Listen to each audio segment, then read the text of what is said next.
कहानी की शुरुआत में दिखाया जाता है एक जगह को जहां देवताओं का क्रोध पानी की तरह बरस रहा है। Movie universe screen presenting Tumbbad.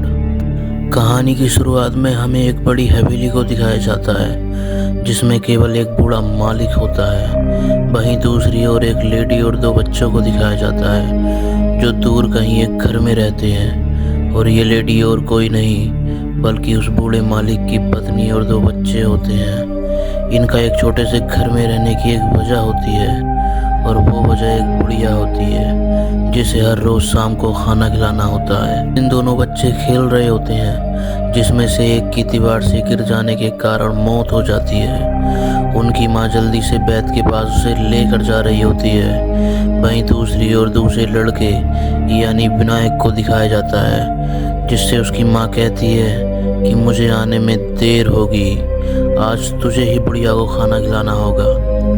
Vinayak समय रहते ही खाना बना रहा होता है, लेकिन इतने में ही समय हो जाता है और बुढ़िया खाना नहीं मिलने पर उसे वहाँ से खाने के लिए ले जाने लगती है। उसकी माँ ने जाते हुए उसे बताया था कि अगर बुढ़िया तुम पर अटैक करे तो ये बोलना बुढ़िया वहाँ से चली जाएगी, लेकिन वो भूल गया होता है। इतने में ही उसे याद आता है और वो कहता है सो जा बुढ़िया वरना हंसता आ जाएगा। और इतना सुनकर बुढ़िया उसे छोड़ देती है और वहाँ से चली जाती है, सो जाती है। बाट को छोड़ने का डिसाइड करते हैं क्योंकि अब उनका वहाँ कोई नहीं होता, और हवेली का बूढ़ा राजा भी मर जाता है।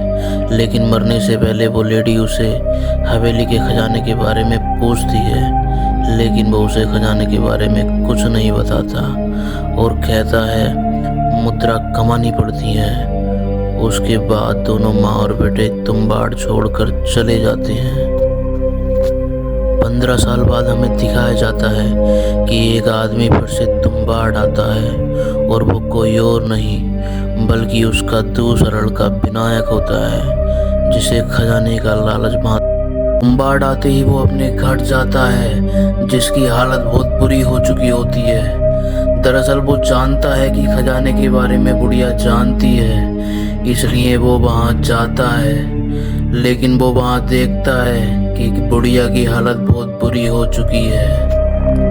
लेकिन वो बुढ़िया से खजाने के बारे में पूछता है, लेकिन बुढ़िया भी उससे एक शर्त रखती है, और वो शर्त होती है मुक्ति।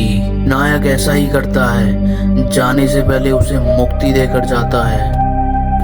अब वो उस हवेली में जाता है और वहां से कुछ सोने की मुद्राएं लेकर आता है। मुद्राएं जब वो बेचता है तो व्यापारी उस पर शक करता है, लेकिन विनायक एक बार नहीं बल्कि बार बार मुद्राओं को बेचता है, जिस वजह से व्यापारी उसका दोस्त बन जाता है। लेकिन व्यापारी के मन में अभी भी शक होता है और वो डिसाइड करता है कि वो चोरी छुपे विनायक के पीछे जाएगा, और वो ऐसा ही करता है। लेकिन इस बार विनायक को भनक लग जाती है और वो उसे अपने पीछे आने देता है। उसे मुद्राएं निकालने जाता है और फिर मुद्राएं निकाल कर आता है तो व्यापारी को भी वैसा ही करने देता है। व्यापारी डरते हुए वहां पहुंचता है और वो देखता है कि जहां पर वो है वो एक कोख होती है। दरअसल वो एक माता की कोख होती है जहां उसका बेटा हस्तर होता है, और वो हस्तर फिर उसे मार देता है। हस्तर उसे इसलिए मारता है क्योंकि उसे वहां जाने की विधि नहीं पता होती। दरअसल विनायक जब वहां जाता है तो आटे की एक गुड़िया बनाता है जिसे हस्तर खाता है। कोक में जाते ही सबसे पहले वो आटे का एक गोल गहरा बनाता है जिसके अंदर हस्तर नहीं आ सकता। वो आटे की गुड़िया हस्तर की ओर फेंकता है जिसे हस्तर खाता है। इतने में ही वो हस्तर से सोना लूटता है और वहां से फिर चला जाता है। से ही सोना लूटकर वह बहुत धनी हो जाता है। विनायक का एक लड़का भी होता है जिसका नाम पांडुरंग होता है। वो उसे भी पैसे की ट्रेनिंग देता है और उसे वो बहुत अच्छे से करता है।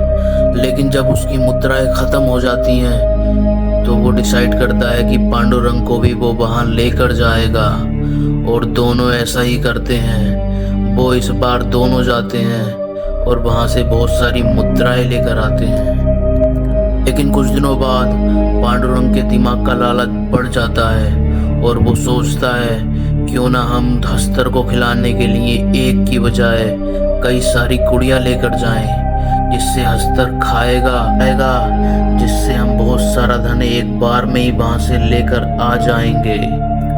लेकिन विनायक ऐसा नहीं करना चाहता।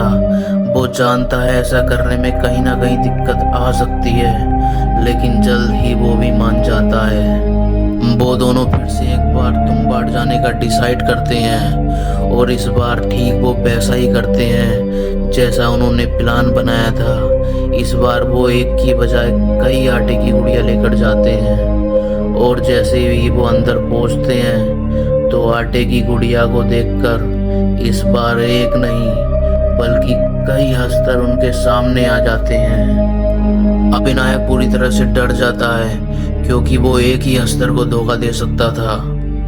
उन दोनों की जान अब खतरे में होती है और उनमें से एक ही बाहर जा सकता है, क्योंकि उन दोनों में से किसी एक को हस्तर को वो गुड़िया खिलानी होंगी। विनायक डिसाइड करता है कि वो अपने बेटे यानी पांडुरंग को बचाएगा और वो ऐसा ही करता है।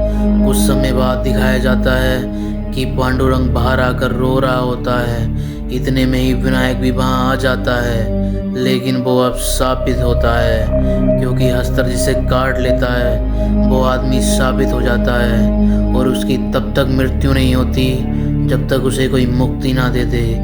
दरअसल कहानी की शुरुआत में हमें एक बुढ़िया दिखाई देती है जिसे हस्तर ही काटता है, जिस कारण से वो साबित हो जाती है और उसे मुक्ति खुद विनायक देता है। कहानी के लास्ट में हमें दिखाया जाता है कि विनायक अपने बेटे से मुक्ति के लिए कहता है और उसका बेटा विवश होकर उसे मुक्ति दे देता है, लेकिन तुम्बाड़ को छोड़कर वो चला जाता है। ये कहानी 2018 में आई थी जिसकी IMDb रेटिंग 8.2 है, जो एक बेहतर रेटिंग को दर्शाती है। ऐसी कहानी सुनने के लिए आप मूवी यूनिवर्स स्क्रीन से जुड़ सकते हैं।